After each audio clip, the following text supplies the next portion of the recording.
শৰ্ত যে তেখেতসকলে জিলা অতিক্ৰম কৰি এখন জিলাৰ পৰা আন এখন জিলালৈ বদলি হ'ব নোৱাৰে। মই আকৌ কৈছো যে নিযুক্তিৰ প্ৰাথমিক শৰ্ত অনুযায়ী তেখেতসকলে এখন জিলাৰ পৰা আন এখন জিলালৈ বদলি হ'ব নোৱাৰে। সেইকাৰণে 2017 চনত এখন বদলীকৰণ আইন হ'ল, যিখন আইনৰ ভিত্তিত তেওঁলোক এখন জিলাৰ পৰা আন এখন জিলালৈ বদলি হ'ব পৰা এটা প্ৰভিজন সৃষ্টি কৰা হ'ল, আৰু য'ত পাৰস্পৰিক বদলীকৰণটোকে আটাইতকৈ বেছি প্ৰধান প্ৰাধান্য দিয়া হ'ল। তাৰ উপৰি যাক আমি ছিংগুল ট্ৰান্সফাৰ বুলি কওঁ, তেওঁলোকৰ ক্ষেত্ৰত নিৰ্দিষ্ট কিছুমান চৰ্ত দিয়া হ'ল।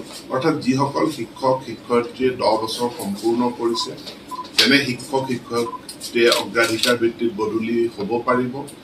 দিব্যাংগ শিক্ষক শিক্ষয়িত্ৰীৰ ক্ষেত্ৰত তেওঁলোকৰ যদি 2 বছৰ হয়, বা আন কোনো শিক্ষক শিক্ষয়িত্ৰীৰ নিজৰ যদি কোনো জটিল ৰোগ হৈছে, বা সন্তানৰ জটিল ৰোগ হৈছে, বা স্পাউচৰ পতি বা পত্নীৰ যদি জটিল ৰোগ হৈছে, তেনেহ'লে তেওঁলোকেও বদলীকৰণ পাব। চৰ্ত যে তেখেতসকলে জিলা অতিক্ৰম কৰি এখন জিলাৰ পৰা আন এখন জিলালৈ বদলি হ'ব নোৱাৰে। মই আকৌ কৈছো যে নিযুক্তিৰ প্ৰাথমিক চৰ্ত অনুযায়ী তেখেতসকলে এখন জিলাৰ পৰা আন এখন জিলালৈ বদলি হ'ব নোৱাৰে।